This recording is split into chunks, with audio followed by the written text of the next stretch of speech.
Let me start with a number of the things that are really remarkable about all of this. I'll begin with the last one you mentioned, the Venezuela story.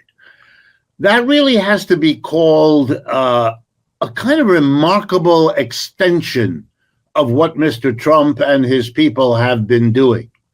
It's one thing to put a tariff on a country that you buy from and you want to protect your own producers at home by making it more costly to buy the alternative competing good produced abroad. Okay, we understand what that is. That's what a tariff is. That's why tariffs are imposed.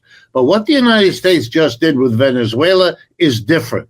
It's not about a tariff on anything produced in Venezuela by Venezuelans when that stuff is bought by Americans here in the U.S. That would be a normal tariff. What the United States said was that they would impose a tariff on countries not about whether or not their goods come here and compete with our goods. No. If another country with whom we may not have any trade at all, and so, there's no issue, but if they do business with a third country, Venezuela in this case, if they buy oil and gas from Venezuela, that's key because that's a major product Venezuela has and upon which its economy depends. We are now operating what used to be called a secondary boycott. We are basically saying we will punish any country or any entity. We might sanction a corporation. You do business with someone we don't like, Venezuela's government, and we will punish you. This is the behavior. There's no way out of this. This is the behavior of somebody, the U.S., that wants to control world trade. Any one of the 180 countries in the world, and many of them are in fact doing it right now, buy oil and gas from Venezuela. Since they have choices, they're probably buying oil and gas from Venezuela because it's a good deal. Maybe they're near Venezuela and the shipping is less costly. Or maybe Venezuela sells oil and gas at a lower price. Normally, up until recently, the leaders of the United States would have insisted that free trade is what we believe in. Venezuela should be able to sell what it has to sell in the market at whatever price it negotiates with buyers. Buyers and sellers getting together, negotiating and coming upon an agreed price, or else not doing business. We've now given that up. We're giving it up everywhere. We can't make it in a free trade system. It's an irony people should understand, because for the last 40 to 50 years, the United States has been, the champion of global free trade.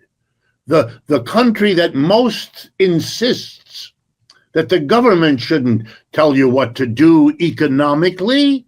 It should be left to the market, that the market is what's efficient, that the market is what makes the best outcomes.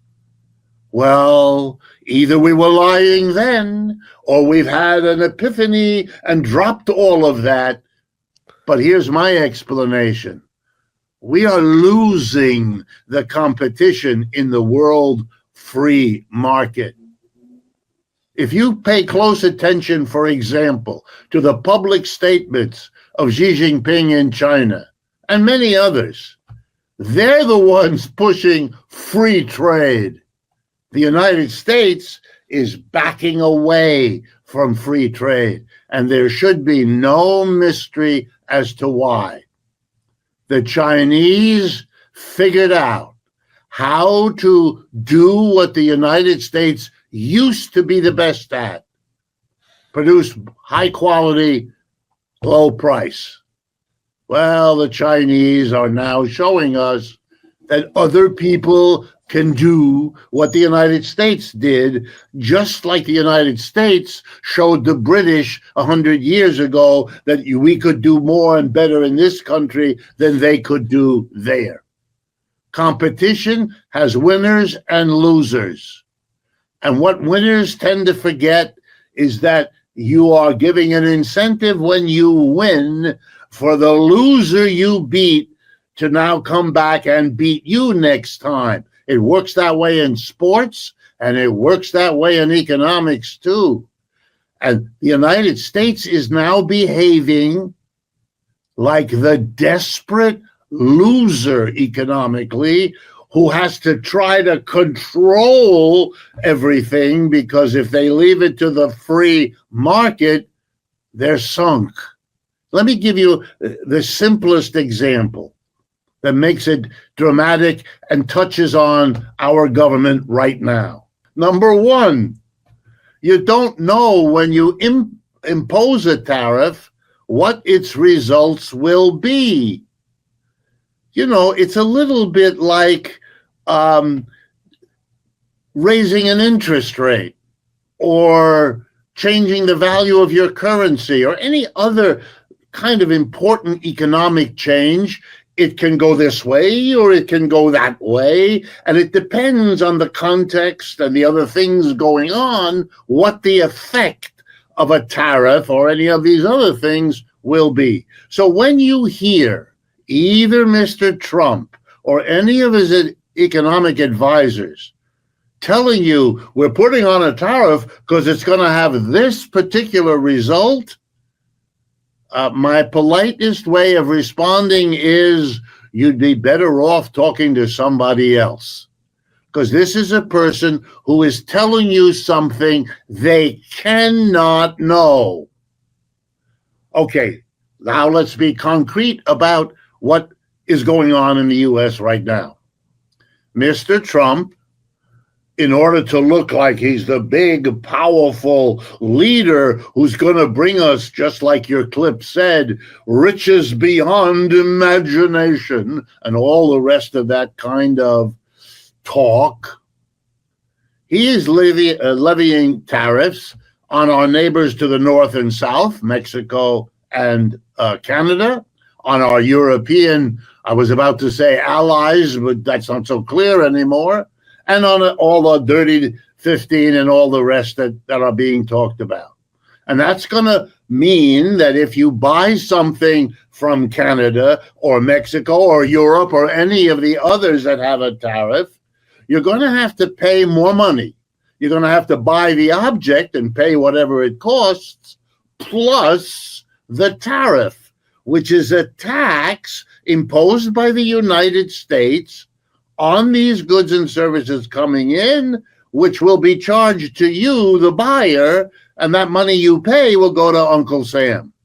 So, for example, you'll have to pay $20,000 for a motor scooter made in Italy, say, and if it's got a tariff, an additional, I don't know, $1,000, $5,000, depends how high they set the tariff, that'll go to Uncle Sam. So you'll be out more money. Now, let's take a look at that. Right there, before we take another step, here's the logic. A tariff will raise the prices of the goods that are affected by the tariff.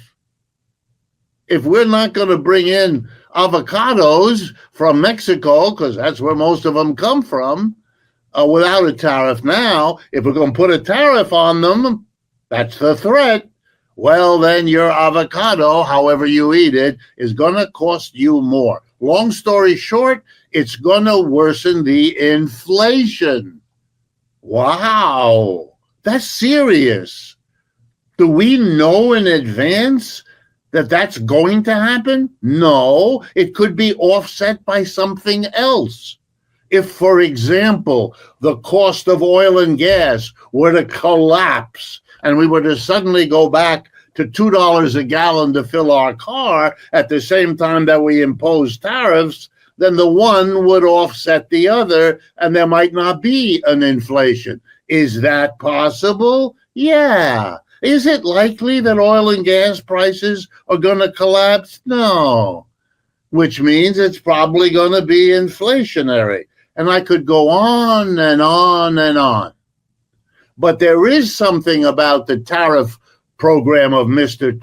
Trump where we can know in advance what the result is. And here's the one example. If you impose a tariff, but you leave the impression on people that the tariff might not last that long, that the tariff might be raised or lowered in the near or even medium future, then you are doing something very dangerous.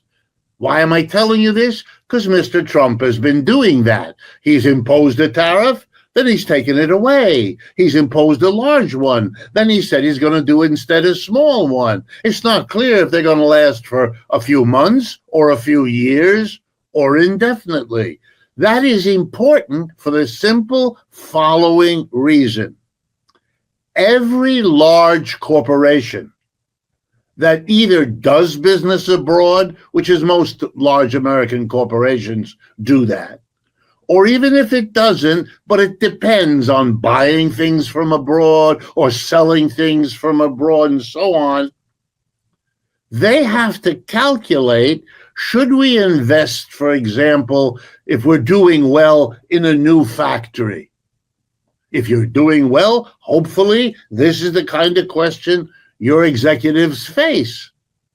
But now with Mr. Trump, here's what's happening.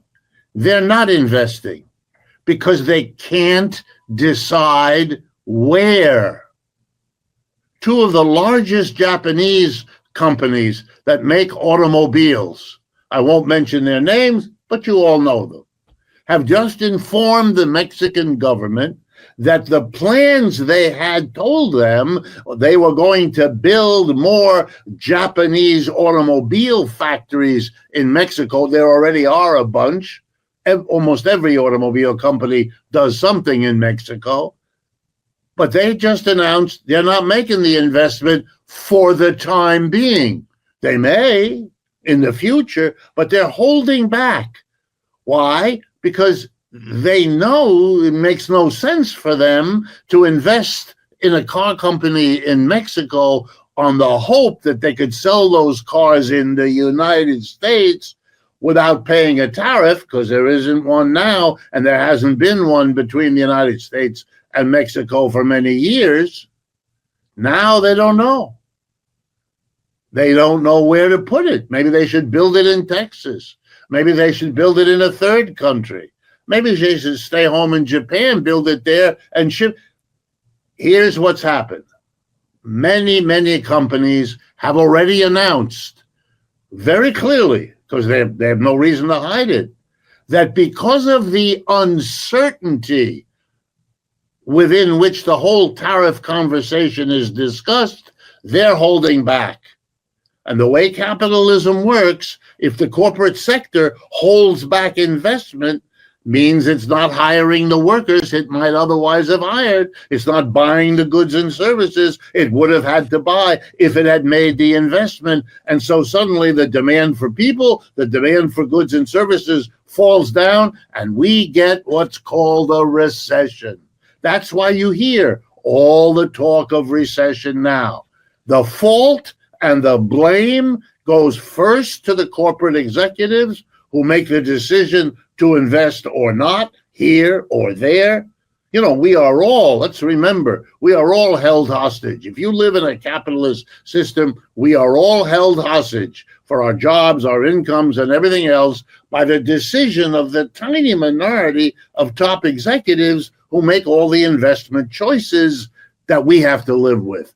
And what Mr. Trump, his fault is that he's making life so uncertain for them, forget about us, for them, that they're reacting in the way they normally do. And so all of us are wondering whether we're going to have a recession and how badly it's going to affect you, me, your family, my family, our town, your community, and so on. Turning history upside down in order to justify your behavior is a common activity. I don't admire it, but I don't falter for doing it. She has a hard problem. The war in Ukraine, which she has been an enthusiastic supporter of on the side of Ukraine from the beginning, one of the most enthusiastic, is not working well. I'm being polite. They're losing the war. It has cost them a fortune, and it has hurt the European economy on a scale that it does not now look they can ever recover the position they once had relative to the United States on one hand and to China and the BRICS allies on the other. Europe is in deep trouble. She has decided that the way to handle that is to call it all the price of freedom. Oh, doesn't that sound good? And in order to make the story stick, to make the bad guy Russia, which of course is convenient because it's the other side of the Ukraine war, and now they can say that the cutoff of oil and gas energy to Europe is something that was part of Putin's war chest. That's nonsense. And it's a shame she should try it, and it would be a bigger shame if anyone in her audience believed it. Mr. Putin had no reason to do that. Mr. Putin had every reason to sell oil and gas because that's the income upon which Russia relies. Not the only source of its income, of course, but it's a major export and therefore crucial. If you're going to go to war in Ukraine, you want more than usual to get that revenue secure. He didn't want to cut off to Europe, and he didn't need to. Cutting off energy to Europe would not and did not stop what Europe did to help Ukraine in the war. It inconvenienced Mr. Putin. That's about what it did. He had to move his oil and gas over to sell it to China and India, which is what it did. So there is nothing at all to support her fanciful make-believe that somehow freedom and its price is what is causing the suffering in Europe. And it's above all true for her own native Germany. Germany used to boast about its Wirtschaftswunder. That's German for economic miracle. What was the miracle? That for most of the last 50 years, the German economy was the engine inside Europe, the growth sector, the success beacon. But underlying that, the truth was that it wasn't so much German efficiency, it was Germany used the cheapest energy available, which was what came from Russia. Russia subsidized with its cheap oil, gas, and coal the economic dominance of Germany, and the Germans are now without it. They decided to fight a war at the cost of their economy, and I am very sure, and among many, many Germans myself, when I say to you, they are very regretful that they ever did this. All right, now let me turn to tariffs. If Mr. Trump were honest, especially in relationship to Europe, he would begin his remarks on Europe by an apology.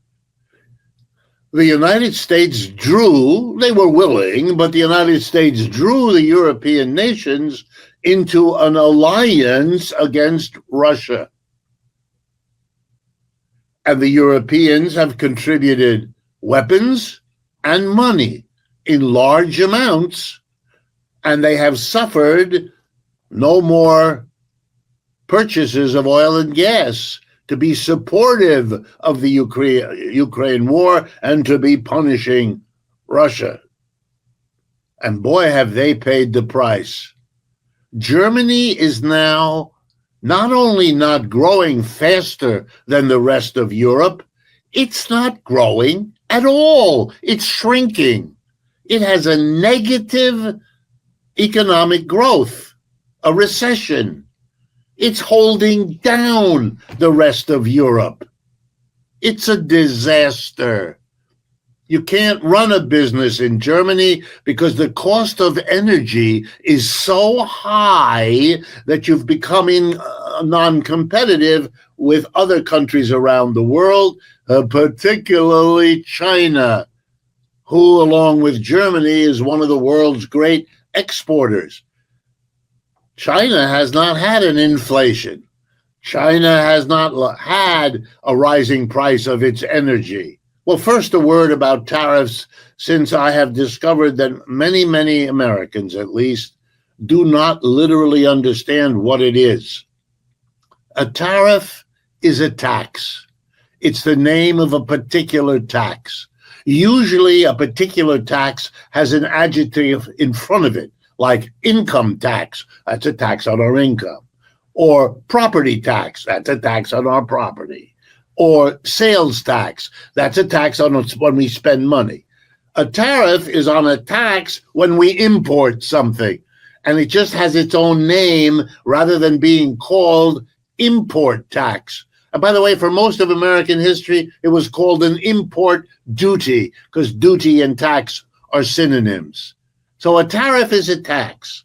And we should all be aware that the Republican Party, led by Mr. Trump, a party that for a century defined itself in American politics as the anti-tax party, the party that will cut your taxes, is now gung-ho raising your taxes. That's what pro-tariff means. They don't want to tell you that the way I just did because it would make people's eyebrows go up and wonder, what? That's what I would like you to do. Mr. Trump is busy putting tariffs on China, on Europe, on Canada, on Mexico, everywhere you turn. The tariff is not only a tax, it's a tax paid by Americans to the American government. If something comes in from abroad, let's say a Chinese electric car, the Chinese produce them. They produce the best cars, electric cars in the world at the lowest price. They have won the competition to do that. The BYD corporation in China in particular is extraordinarily successful. They will deliver you an electric vehicle for $30,000. But if you're an American, a company buying such a car to do your business, or a consumer who wants such a car, you would have to come up with $30,000 to pay to the Chinese BYD company to get the car. But in order to pick it up from your dealer, you'd also have to give, through your dealer, the government of the United States the tariff on electric cars from China. That used to be 27% under Biden. Biden then raised it to 100%, which means in addition to the $30,000 you would have to pay to the Chinese producer to get that car, you'd have to pay the equivalent, 100% of that, another 30 to Uncle Sam. So you'd be out 60 grand to get the $30,000 car. Okay. That's what it is. And the goal of it is to make life very hard for the Chinese to sell any cars in the United States, because you can buy an electric car from General Motors or Ford or Tesla. It's not as cheap. It's not as good, but you can do it. You can get them for 40 or 50 grand.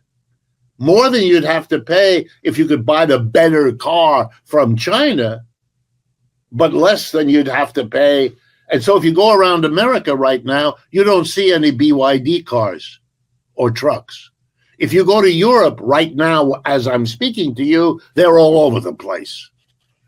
Now, let me tell you, if you put a tariff on Europe, which is what Trump is hinting at, we don't know whether he'll really do it. Many of the things he says, he never does.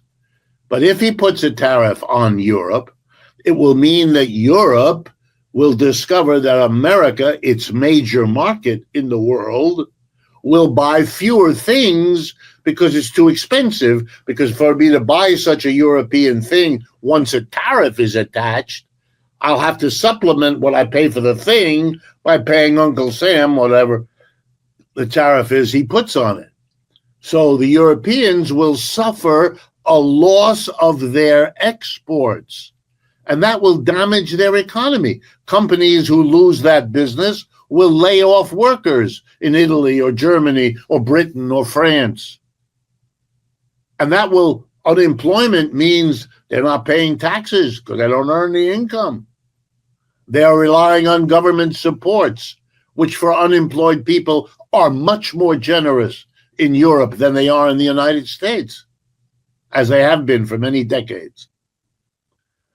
Mr. Tesla's leadership, Mr. Musk of Tesla, enabled him to become, Elon Musk, the richest man in the world with 400 billion, give or take. Why? Because he produced something new, an electric vehicle. And he did it for a while, better and cheaper than anybody else. But he particularly did it first. Okay, if you have a market, which we do in the world, no country can control it because it's all the different countries in the world. The United States that's trying to control things now will not succeed at that. No one ever has. But in that world market, people went to work because Tesla was successful, because it made Mr. Musk rich. Others wanted in on that action. No surprise. Among the many who got in on it, there is a Chinese corporation. In China, there are, I believe, about 30 companies that make automobiles one way or another. But one of the biggest and most famous, it's called the BYD Corporation, which, if I'm properly informed, actually stands for the English words, build your dream. The BYD Corporation went to work. And you know what? They produced a better electric vehicle at a lower price than the Tesla of Mr. Musk. So all around the world, particularly over the last 6 months, Mr. Musk is having more and more problems. The sales figures for Tesla are going down. And by the way, they are going down before he made his Nazi salute and all of that. That's made it worse. But he's losing, and he's losing in Europe, he's losing here in the United States, and he has fallen into second place in China, where the BYD Corporation now has sold in the last year more cars than Mr. Musk has. He's a loser in the same competition where earlier he was a winner. Okay, that's the story of the United States. And the question now is, do you face that and come up with a plan, a program? How do we manage this? Or do you get desperate and try to control everything? And unfortunately, it looks like Mr. Trump is a partisan of control it. It won't work. The Venezuelans will get around this the way the Russians have gotten around the sanctions that were supposed to defeat them in Ukraine. The Iranians have gotten around the sanction that was supposed to extinguish them as a force. North Korea is the same. Come on. We should have learned. We've been having a total embargo of Cuba now for over half a century. It does not work. And you know what it does do? People in America need to understand. It means you enable the leaders of every country you treat that way to turn around to their own people and say, This is a time for you, the people, to support us, the leaders, as we struggle with the big, powerful United States that is taking it. You're solidifying the political power of the people you target. You know, when you shoot at something and the bullet bounces back and hits you in the nose, it's time to stop shooting. Brazil added, yeah, that gives you the powerhouse that I've been describing and that BRICS represents. The road forward with continued denial is a road into making mistakes.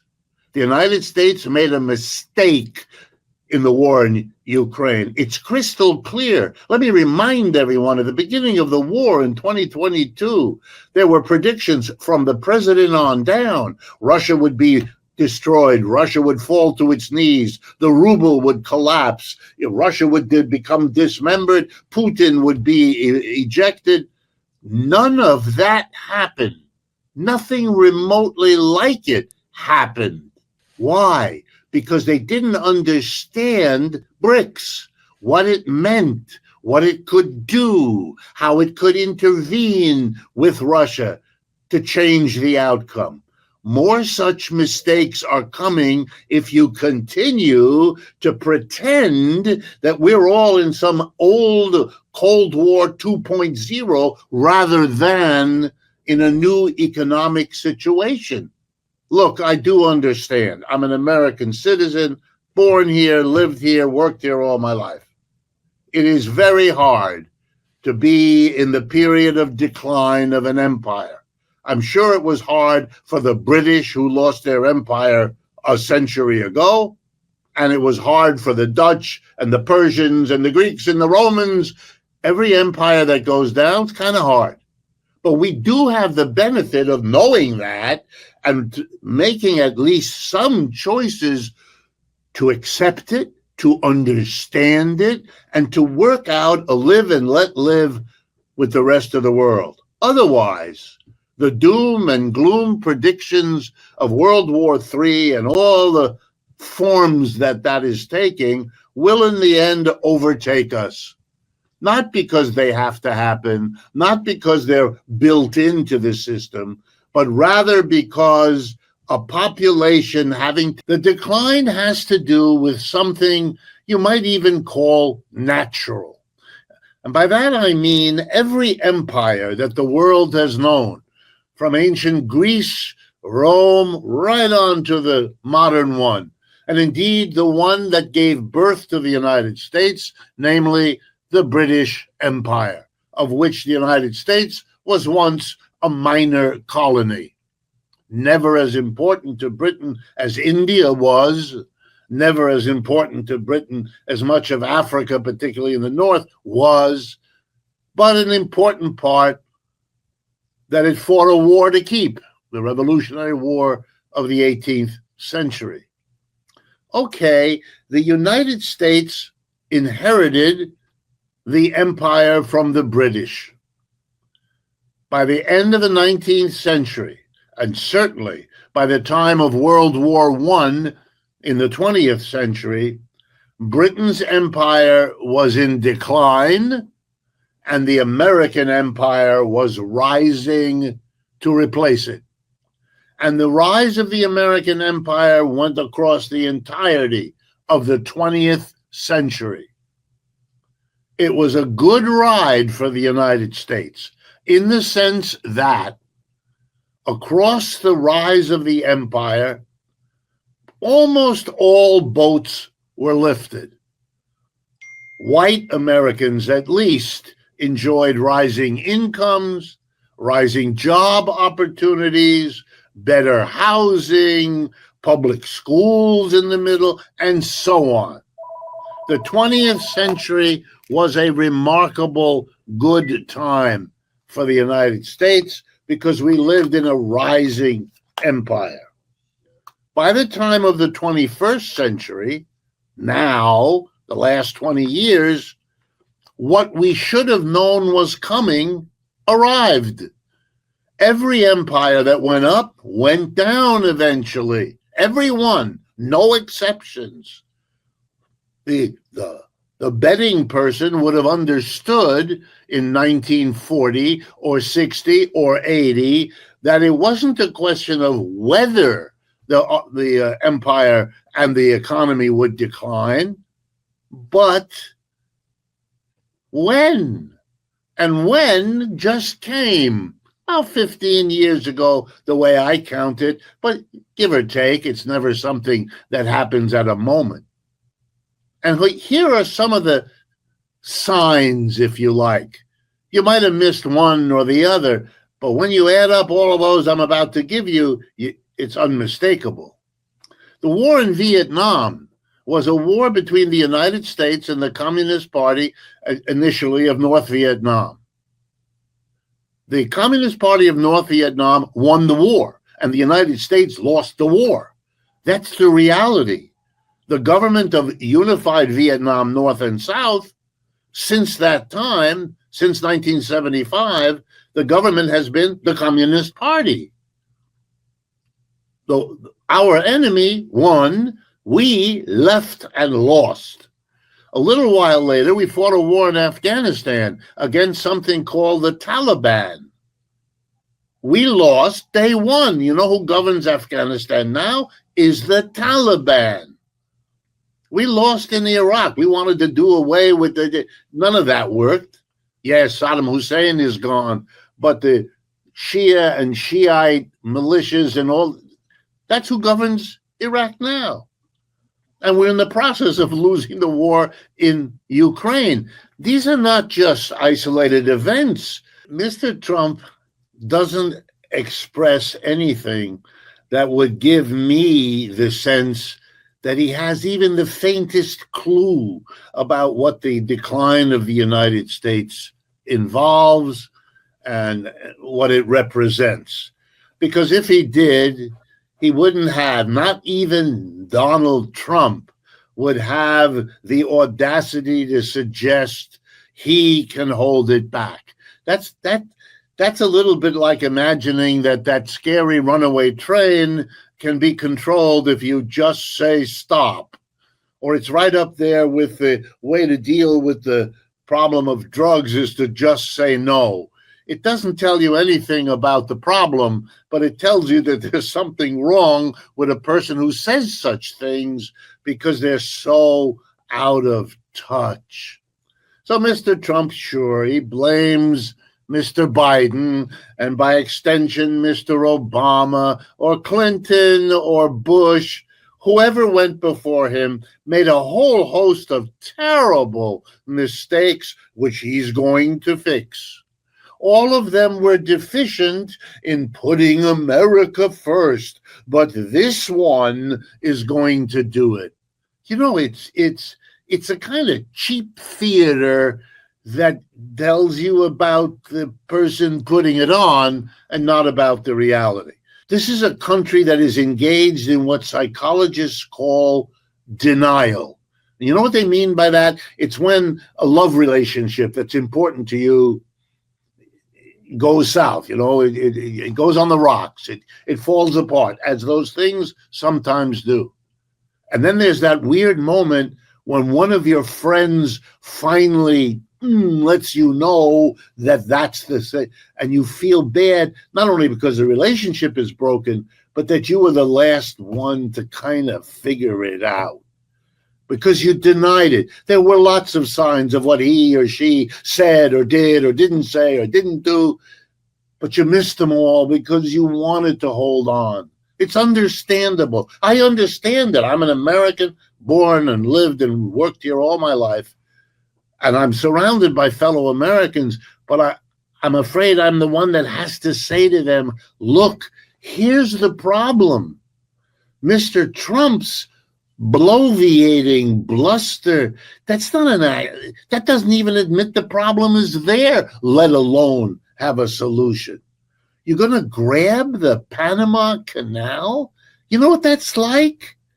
Being given a diagnosis of cancer and saying, right, I know what to do. I'm going right across the street to the drugstore and get another package of Band-Aids.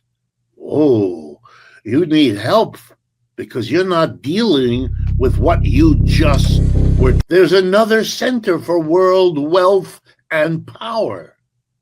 The core economy there is the People's Republic of China.